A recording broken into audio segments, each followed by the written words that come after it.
तो चलिए पहला यहाँ पे क्वेश्चन देखते हैं, जो कि आपका अप्रोप्रिएट क्या करना है, फ्रेज़ को फिल करना है। ठीक है, अब इसी बहाने आपका टेस्ट भी हो जाए कि आपको कितना फ्रेज़ आता है। ठीक है, आप कितने फ्रेज़ में अच्छे हैं। तो यहाँ पे the lease of our premises has dash and we have to vacate it. अब कहने का मतलब जो लीज है आवर प्रेमिसेस का, जो अपना घर का जो लीज है, has dash and we have to vacate it, और हमें इसे खाली करना होगा। क्यों? जब आपका घर का जो लीज है वो समाप्त हो चुका होगा तभी तो आप खाली करेंगे, है ना। तो मैं इसमें किसको टिक करूँगा, 21 करें क्वेश्चन नंबर 1 में। तो यहाँ पे जो टिक होगा वो होगा ए नंबर ऑप्शन को टिक करेंगे। ठीक है, अब देखिए इसका मतलब क्या होता है, ज़रा सबका मतलब भी आप जान लीजिए। रन आउट का जो मतलब होता है, यहाँ पे नोट कर लीजिएगा, समझौता समाप्त हो जाना। ठीक है, समझौता समाप्त होना, समझौता समाप्त होना। ठीक है, नोट कर लीजिएगा, समझौता समाप्त होना इसका मीनिंग। और रन ऑफ का मतलब होता है किसी प्लेस से अचानक क्या करना, वहाँ से चले जाना। ठीक है, रन ऑफ का मतलब होता है to leave a place suddenly. ठीक है, मीन्स कि किसी स्थान से अचानक चले जाना।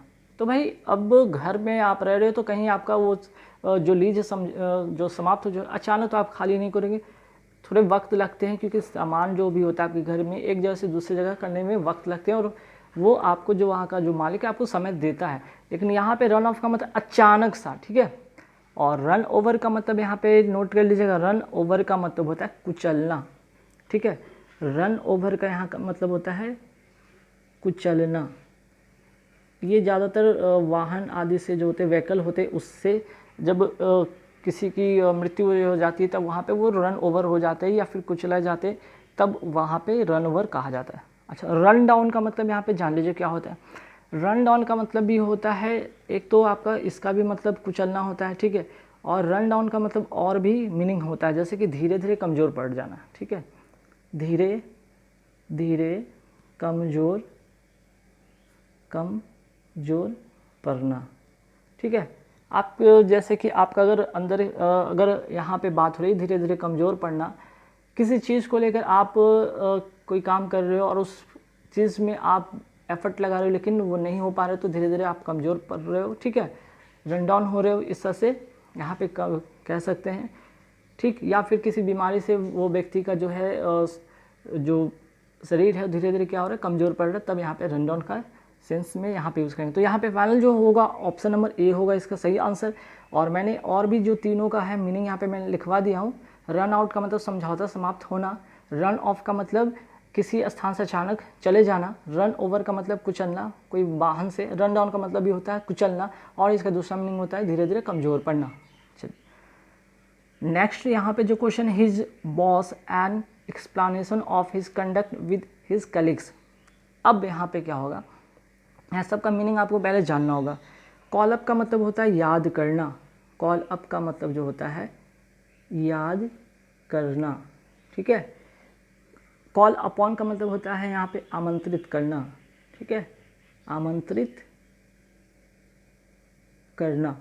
कॉल फॉर का मतलब होता है मांग करना, मांग करना या डिमांड करना। और आपका कॉल ऑफ का मतलब होता है रद्द करना। ठीक है, रद्द करना।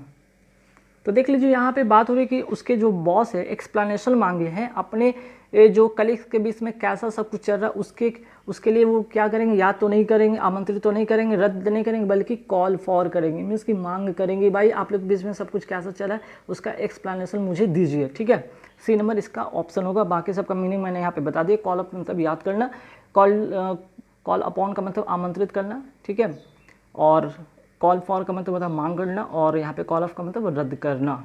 चलिए नेक्स्ट है यहाँ पे question, he dash his departure for a week as his mother was not well.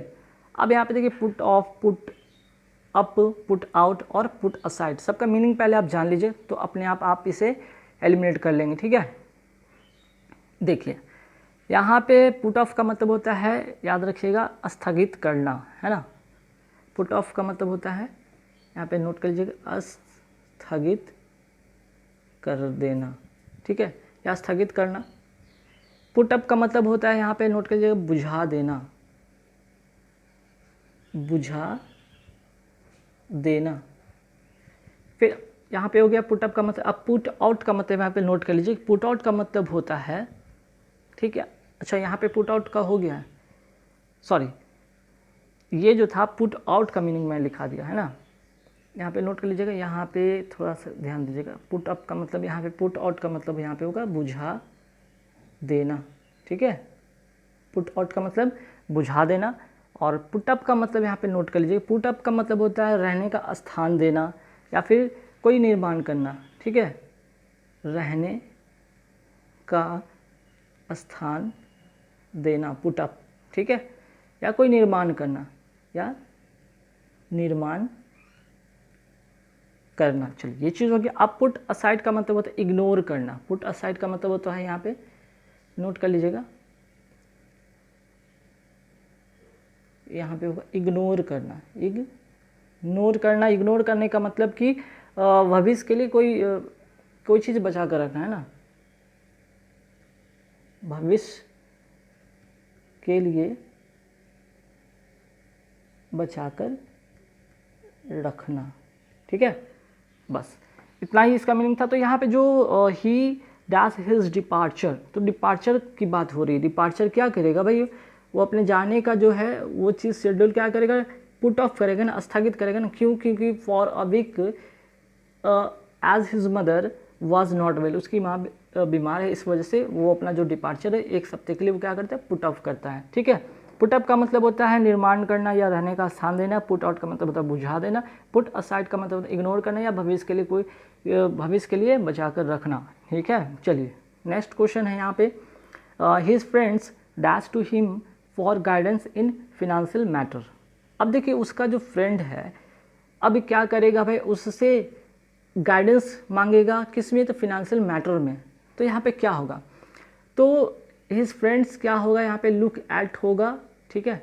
Look at मतलब निर्भर रहना, ठीक है। लुक एट का मतलब यहाँ पे नोट कर लीजिएगा निर्भर रहना, ठीक है, या उसके तरफ उस पर निर्भर रहना। यहाँ पे कहेंगे इसका सही आंसर होगा कि his friend look at to him, उस पर निर्भर है, फॉर किस लिए, भाई गाइडेंस इन फिनेंशियल मैटर, ताकि वो उसके फिनेंशियल मैटर में वो गाइड कर सके। अब यहाँ पे बच गया लुक ऑन, है ना, लुक ऑन हो गया, लुक एट हो गया। तो लुक ऑन का मतलब होता है निगरानी रखना, ठीक है, किसी चीज़ पर निगरानी रखना, ठीक है, ये हो गया।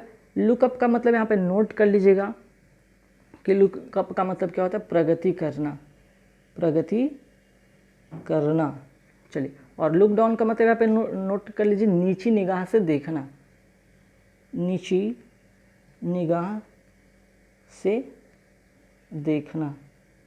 चलिए यहाँ पे आपने नोट कर लिया होगा, आई होप कि सारे वर्ड आपके लिए काफ़ी इंपॉर्टेंट होंगे और उसका आप नोट कर लीजिए, स्क्रीनशॉट ले लीजिए। चलिए नेक्स्ट है कि he dash to be sharper than all his brothers and sisters.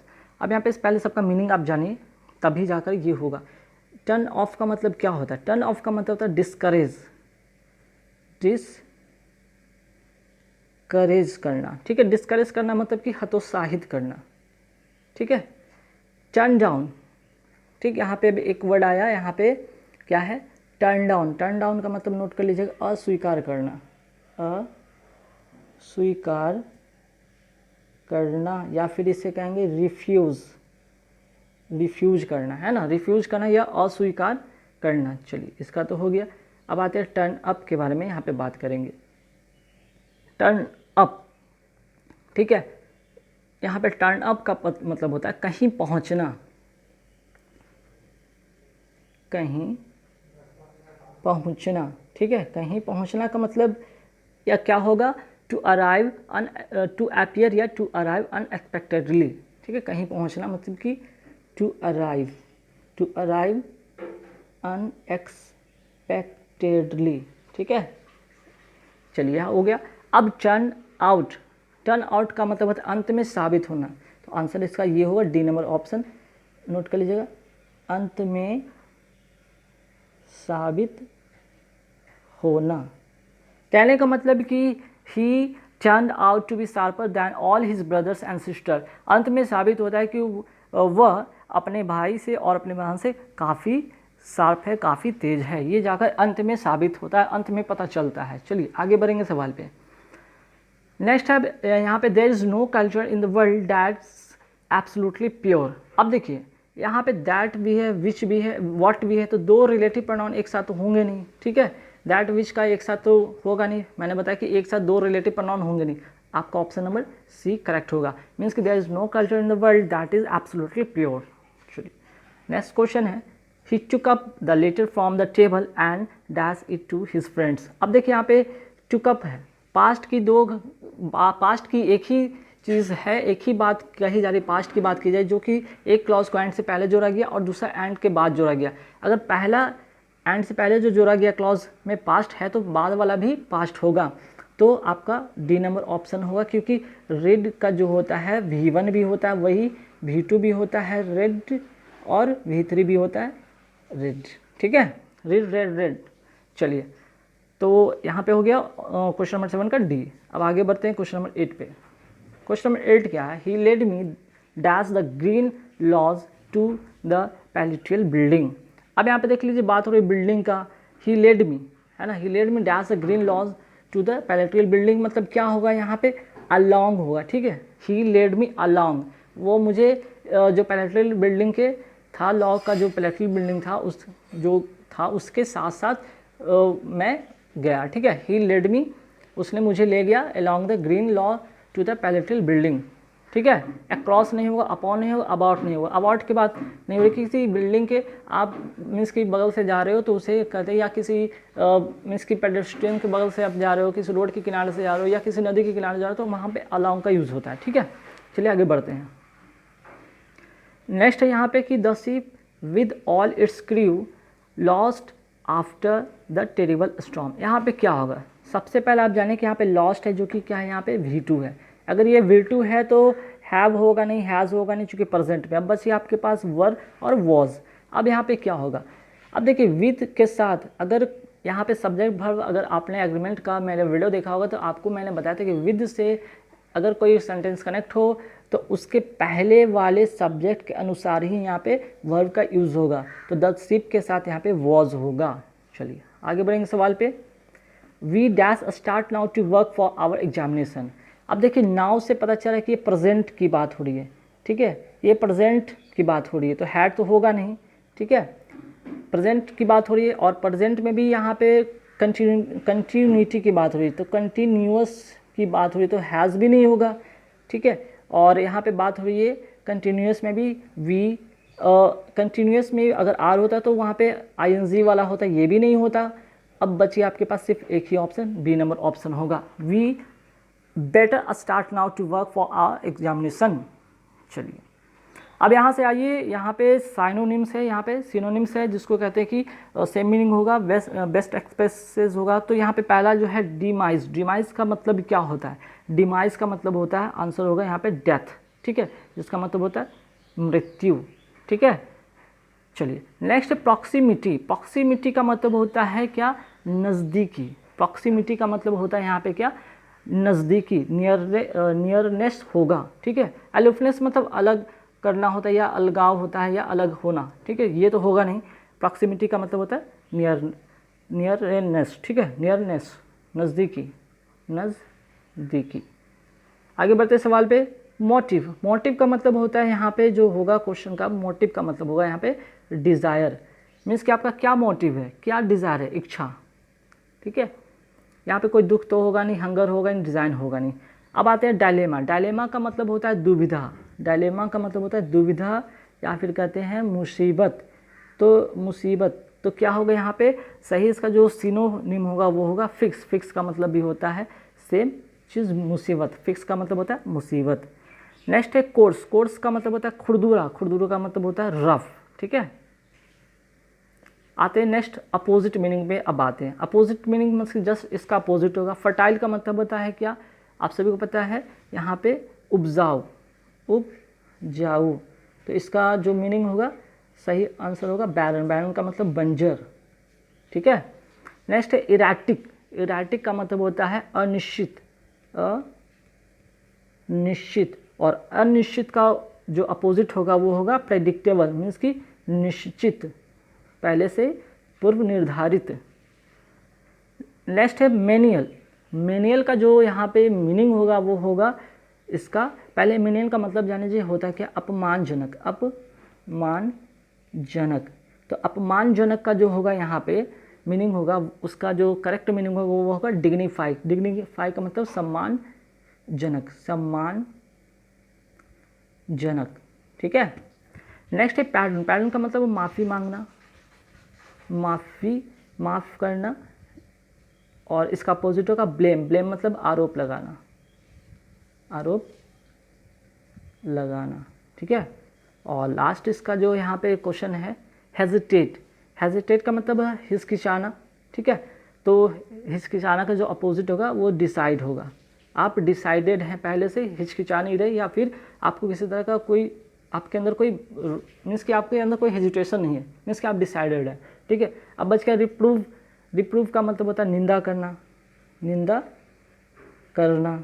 Stumble का मतलब होता है भूल चूक, भूल चूक या भूल जाना, ठीक है। भूल चूक स्टम्बल कहते हैं। तो गाइस कैसा लगे वीडियो हमें कमेंट करके जरूर बताना, ठीक है। और एग्जाम से पहले इस क्वेश्चन को जरूर से जरूर प्रैक्टिस करो, जितना प्रैक्टिस करेंगे आपके लिए उतना ही काफ़ी हेल्पफुल होगा।